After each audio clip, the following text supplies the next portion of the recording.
네, 대표님.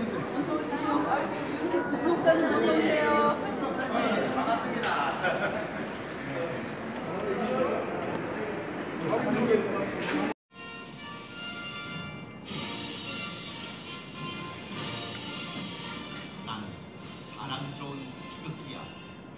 자유롭고 정의로운 대한민국의 무궁한 영광을 위해 충성을 다할 것을 굳게 다짐한다.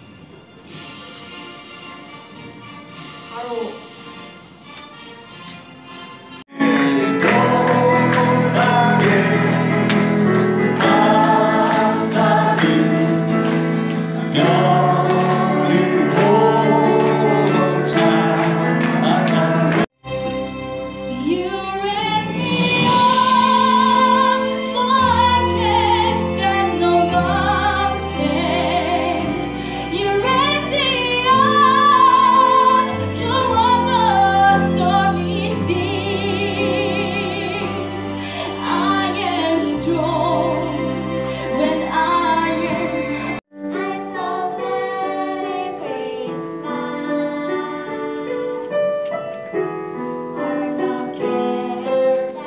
시작하고 또 준비하신 기타로 시작한 이런 풍요로운 너무나 사랑스러운 이런 자리가 제 개인적으로는 너무 뜻깊고 의미 있다고 생각하고, 또 오늘 이 자리에 참석하신 분 중에서 아직 태어난 지 한 달이 1년이 안 됐죠.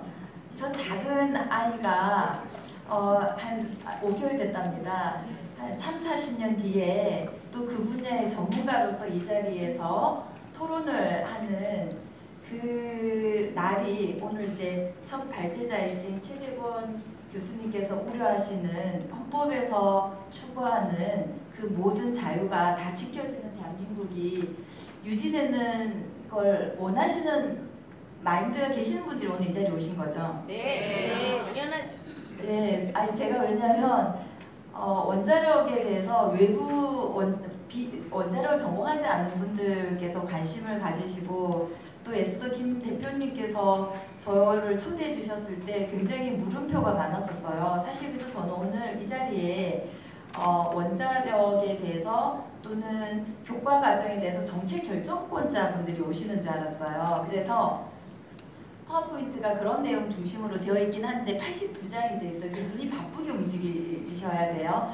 그런데 제가 이 내용을 오늘 이 자리에 오신 대한민국이 바른 교육을 받고 지금 이 한 살밖에 안 된 이 아이가 바른 교육 속에서 올바른 과학적 또는 가치 판단을 할 수 있는데, 저는 한 꼭지 정도, 원자력 분야 정도만 말씀을 드릴 수 있을 것 같아요. 제가 방사선을 배우고 또 방사선 안전에 대해서 고민을 하고 또 대학 전공 학생들을 가르치고 또 이 연구를 하다 보니 한 25년쯤이 된 것 같거든요.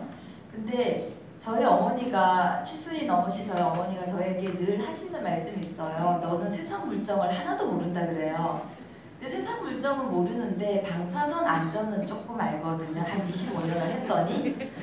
근데 조금 했더니 아는데 대한민국에서 지금 최근 3년도 아니에요. 최근 2년 동안 원자력 방사선에 대해서 25년 했던 제 얘기는 잘 받아들여지지가 않고요. 어떤 특정 목적을 가지신 분들이 계시더라고요.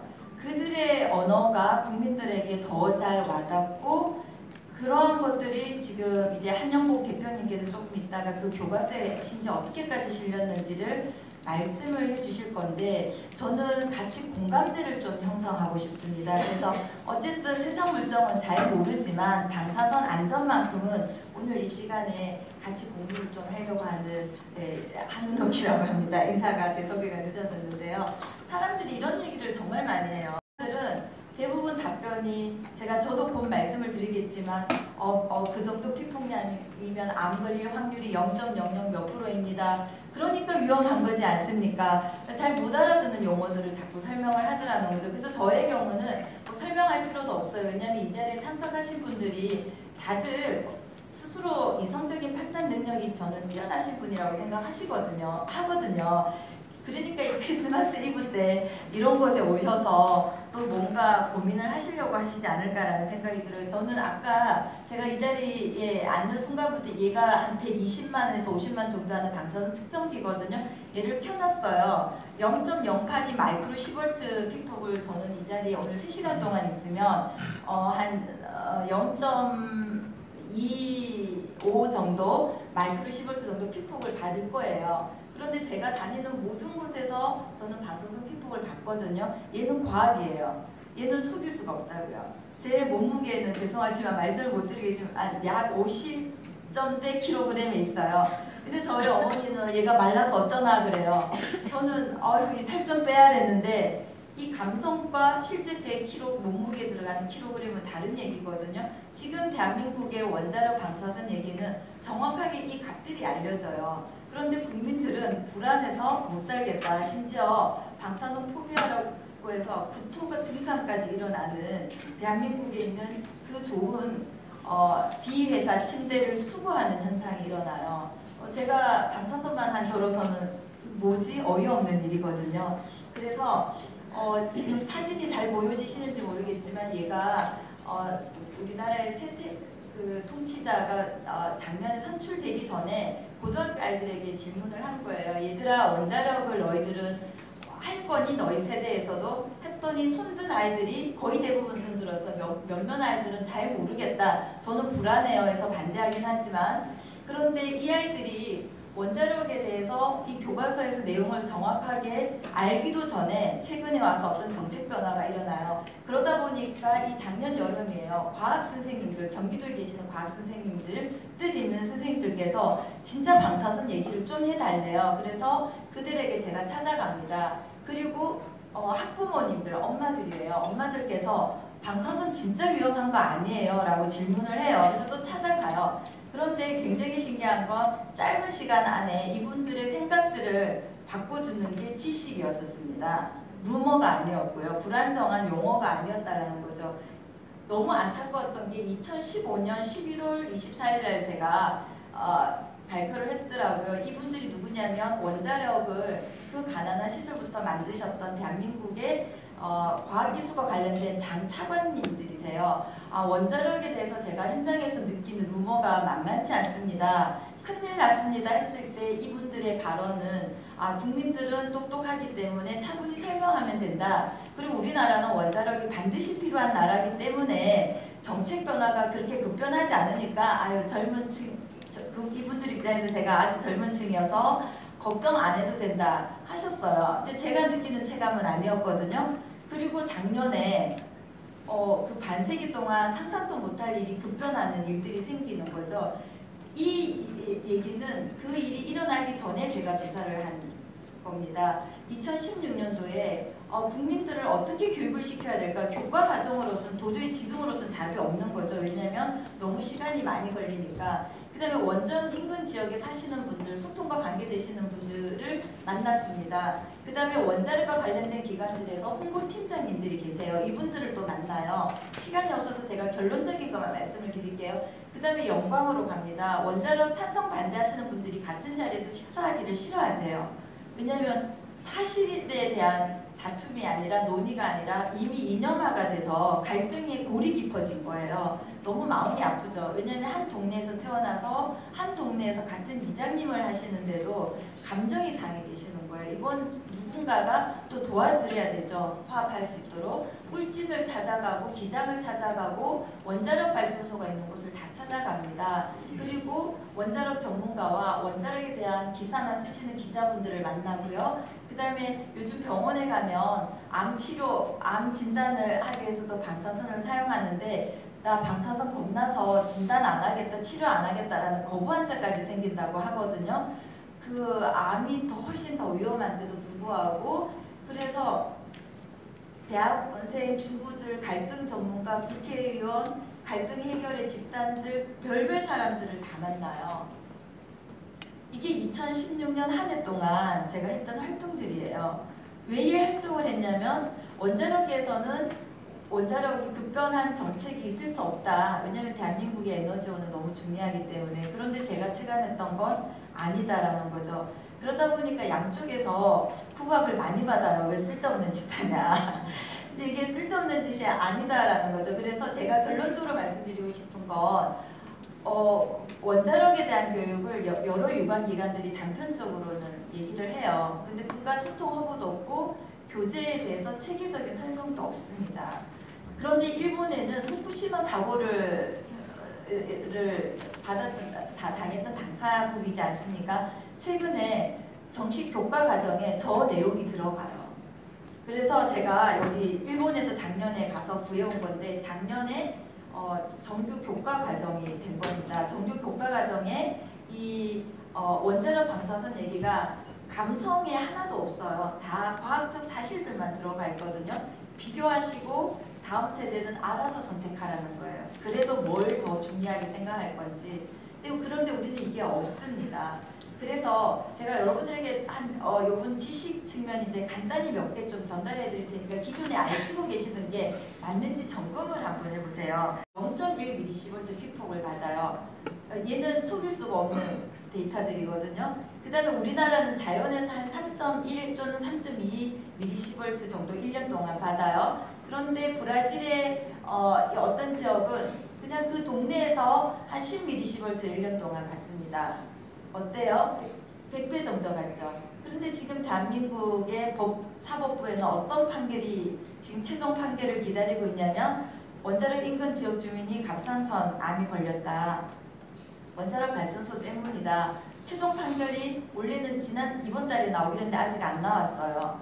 이게 나오면 국제적으로 사실은 어쩌면 우리 대한민국은 대망신이 아닐까라는 생각이 듭니다. 그 다음에 10mS 이상 피폭받는 인구가 여기 보시면 170만 명이에요. 아무것도 안 해도 자연에서 그냥 받는 피폭량이거든요. 그런데 이제 러시아가 좀 많아요. 124명 정도.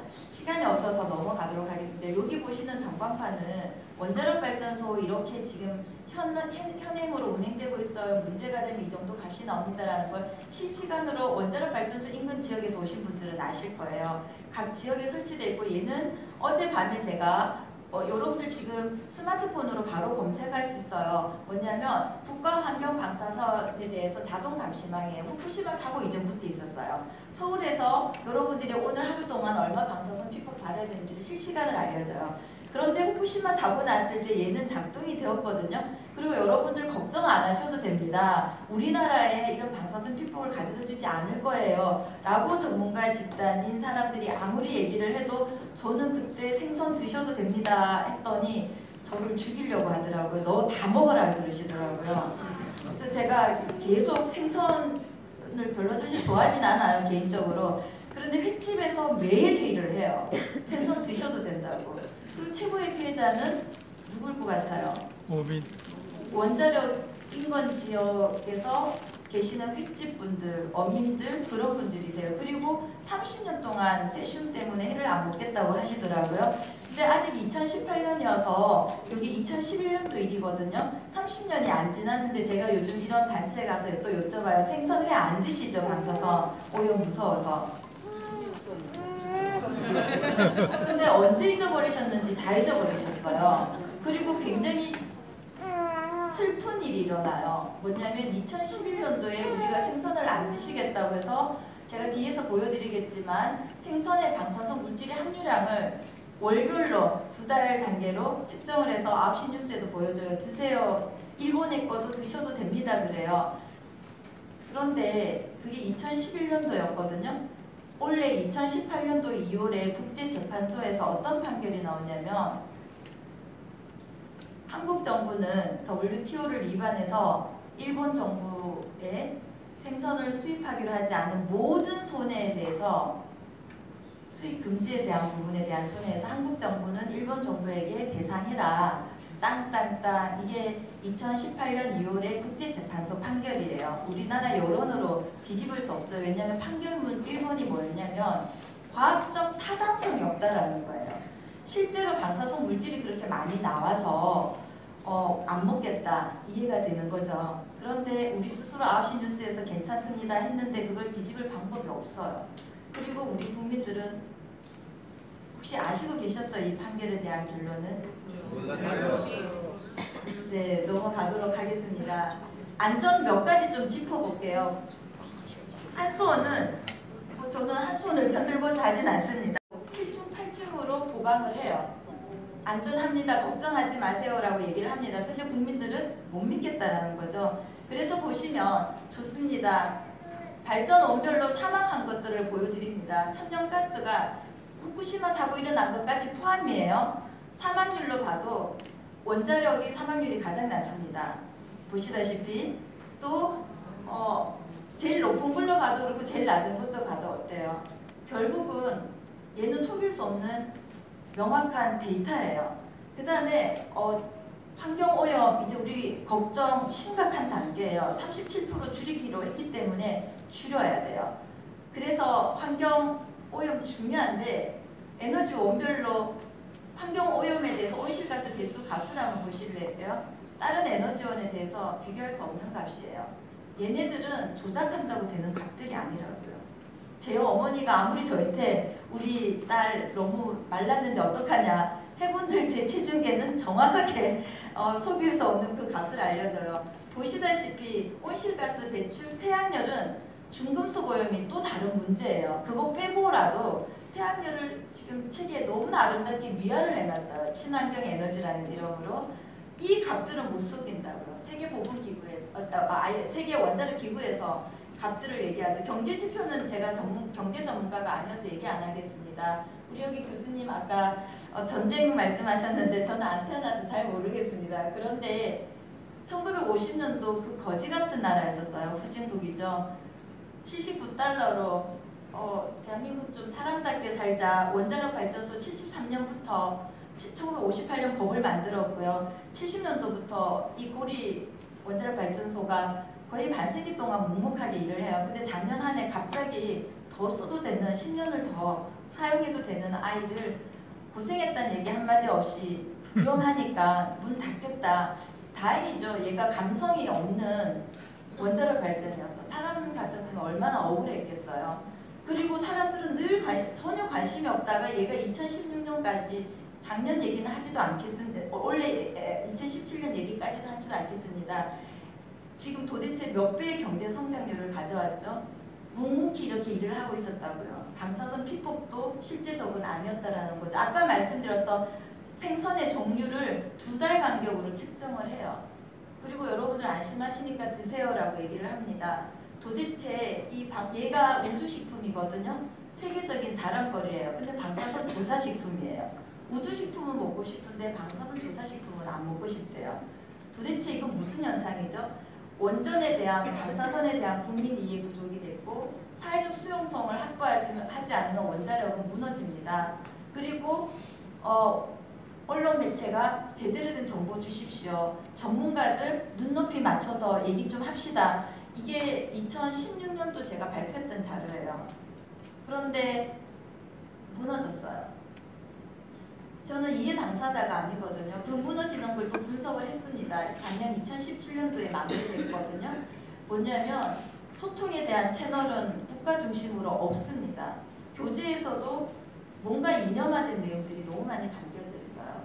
그 다음에 정보 부족으로 인해서 국민들은 불안해요.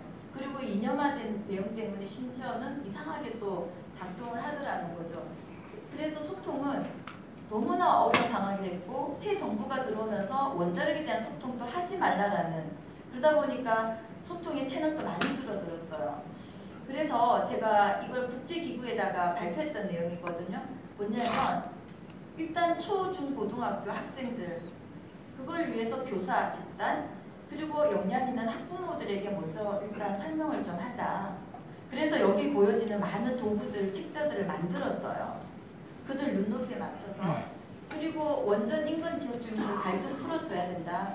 그리고 법조인들에게 이상한 판결 내리지 않도록 여론 때문에 과학적 정보 제공해줘야 된다. 공무원들 여론에 휩쓸리지 않도록 팩트 중심으로 해야 된다. 아무리 설명을 해도요. 저 같은 사람들의 얘기는 중요하지 않습니다. 시간이 제가 제한되어 있기 때문에 좀 빨리 진도를 나갈게요. 이게 뭐냐면 일본 이야기입니다. 일본에서도 마찬가지로 원자력은 두려운 존재예요. 그리고 못 믿겠다라는 거예요. 그런데 일본은 원자력을 다시 되돌립니다. 왜? 경제 문제 때문에 내년 초에 에너지 기반 계획법을 발표하면서 그 위험보다 감수하지 못하는 경제적인 무너짐이 더 걱정이 돼서 우리나라에서 총 13군데에서 원자력 이야기를 해요. 다양하게. 근데 눈높이 맞춰서 했냐 안 했냐는 잘 모르겠어요. 제가 2013년부터 혹시 통계학을 보실 수 있는 분들이면 내용을 아시겠지만 아주 짧은 교육에도 2년 다 빼고 이 측정기와 아이들 스스로 측정하기에 방사선에 대한 설명을 했더니 교육의 효과가 굉장히 좋아져요. 통계학적으로 속일 수가 없습니다. 그런데 이걸 2006년부터 2015년 한 해 빼고 작년까지 해왔어요. 원래는 못하고 있습니다. 참고로 1000개 넘는 학교에 6만 명이 넘는 학생들을 대상으로 합니다. 대한민국 아이들 굉장히 똑똑해요. 제가 교육받는 초등학교, 중학교 시절하고 다르거든요. 이 아이들은 지식 습득에 대한 굉장히 똑똑한 아이들이에요. 이걸 2004년도부터 개발을 시켰습니다. 어떻게 가르칠까? 그래도 저는 여론이 이렇게까지밖에 안 무너진 게 그나마 과학적인 판단을 할 수 있는 자료들이 있었기 때문이지 않을까라는 거죠. 이러한 교재들 조금 더 제가 필요하신 분들은 보세요. 만들었어요. 이 교재들을 선생님들을 위해서 이런 교환들을 만들어요. 아이들에게 너희 스스로 측정해보라 그래요. 아무런 편견 없이. 그리고 2시간이면 충분합니다. 아이들이 정규 교과까지 들어갈 필요도 없어요. 있으면 더 좋겠지만 제가 심각한 자료들을 한번 보여드릴게요. 뭐냐면 2017년도 분석 자료인데요. 원자력 안전합니까? 원자력 필요합니까? 라는 이야기가 교육을 했는데도 교육을 하니까 더 안 안전하대요. 교육을 하고 나니까 더 필요가 없대요. 동일한 강사진들을 배출을 했고 동일한 재료들을 했는데 저는 제가 이 통계 분석을 잘못한 줄 알았어요. 그리고 선생님들을 모셔요. 이상하다. 2013년부터 분석을 했는데 왜 작년에는 이상한 결과가 나오죠? 했더니 선생님들이 하시는 말씀이 있으셨어요. 어떤 특정 단체에서 나와서 환경 이야기를 한다. 프로그램이 너무 좋대요. 왜냐면 에너지 전략하는 방법도 가르쳐주고 너무 좋은데 그 선생님들께서 오셔서 얘들아, 대한민국은 이제 원자력은 안 해. 너무 위험하고 원자력은 악이야. 그래서 대통령께서도 안 하기로 했어. 원자력은 앞으로 우리나라에서 사라질 에너지야. 그리고 적폐이고 마피아인 사람들이 와서 원자력 필요하다라는 얘기를 할 거야. 그거 다 거짓말이야. 이 얘기를 먼저 앞에서 했다라는 걸 선생님께서 말씀을 해주시지 않으셨다면 저는 이런 교육이 이루어지는지를 몰랐을 거예요. 그리고 이 통계에 오류가 없었더라면 그래서 이 아이들이 과학적 판단을 왜 어떤 이념으로 접근을 해야 되냐라는 매우 두려운 그리고 여러 재료들을 만듭니다. 라도는요 이미 우리 안전에 있어서 방사선 인간의 피폭에 있어서 늘 1순위였었어요. 라돈 문제가 1순위가 아니었던 적이 없었습니다. 그래서 여기 보시면 100ml 10V 이하에서는 인상적으로 어떤 문제가 나타났다라는 근거가 없어요. 그러다 보니까 전문가들은 일 수도 있고 아닐 수도 있고 계속 이제 얘기를 하는 거죠. 그런데 왜 방사선 이렇게 후쿠시마 사고뿐만 아니라 아주 대형 사고들이 이렇게 많이 일어났었어요. 그동안 관심이 없었다가 2011년도 후쿠시마 사고가 나면서 관심을 많이 받았어요. 그런데 라돈 이야기를 해요. 대한민국 전체 침대를 수거하는데 왜 수거했냐면 아무리 계산을 해도요 0.025% 암 걸릴 확률이 있는 거예요. 다시 말씀드리면 선생님들 주머니에 지금 혹시 담배를 가지고 계시는 분들이 계시면 얘는 타르는 1급 발암물질이에요. 이 라돈보다 월등히 더 위험하다고요. 근데 걔는 사용을 하시면서 라돈 침대는 수거를 하신다는 거예요. 이게 뭔지 여기 뭐냐면 지금 체코에 있는 라듐 팰리스 호텔이에요. 라돈이 나오는 그래서 이 여러분들이 생활에 활력소를 드리겠습니다 하는 자랑을 하는 이 라돈이 많은 부분에 쓰여지고 있어요. 지금 이 체코는 한 주말에 가면 18만 원 정도 해요. 1박에. 그래서 이 라돈탕이라는 걸 자랑거리로 삼는데 우리는 라돈 침대를 문제를 삼더라는 거죠. 제가 지금까지 말씀드렸던 이 부작용의 정보가 나오는 출처는요. 한 곳으로 모여져요. 제가 그곳이 어디라는지를 공식적으로 말씀을 드리지 않겠습니다. 왜냐하면 무고죄로 저를 또 고소하지 않을까 싶어서 왜 아이들에게 국민들에게 이런 불안감을 조성을 해야 될까? 얘는 뭐냐면 토론가 라둠이 라돈이 걱정이 되는 건 토론이거든요. 그런데 좀 어려워요. 화학까지 들어가면. 그런데 이게 한 30년 동안 유럽에서는 베스트 브랜드가 됩니다. 화장품, 탈모제부터 여하튼. 그런데 이런 자세한 설명들을 드리려니 제가 이 전공 학생들에게 물리학을 굉장히 싫어서 아주 쉽게 설명해 놓은 단위거든요. 혹시 어때요?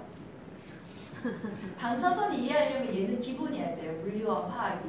이걸 어떻게 국민들에게 설명하겠냐라는 거죠. 어떤 특정 단체는 얘를 너무 쉽게 설명해요. 여러분들 몸속에 방사선 물질이 있어요. 여러분들 아이들 몸속에 방사선 물질이 아이들 몸속에 방사선 물질이 있다라는데 기겁을 하겠죠. 그런데 이미 저는 한 4,100g쯤 몸에 이미 들어있어요. K40이라는 물질이. 정상인 대부분이 다 들어있어요.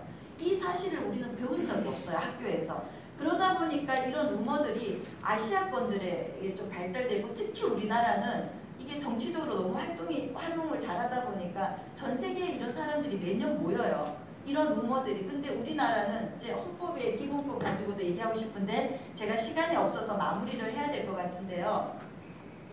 원전 지역 주민들, 도시 지역들 생각이 다 달라요. 원자력 다 같은 생각할 것 같잖아요. 막상 들어가 보면 전혀 다른, 오로지 이거 하나밖에 이미지가 없어요. 뭐냐? 원자력 진짜 위험해요. 아니에요. 건강해요. 얘는 전문가 집단의 얘기고 얘는 어떤 특정 단체의 이야기예요. 근데 국민들은 어디로 서야 될지 너무 혼란스러워요. 너무나 명확한 팩트가 있는데 그래서 제가 한 40장이 있는데 2분 내로 마무리하겠습니다. 제가 한 12단계를 거쳐요. 아이들 제대로 가르쳐야 되겠다. 어떤 목적으로 어떤 내용으로. 그래서 누구한테 가서 묻냐면 초등학생들 똑똑한 아이들 모아요. 6학년.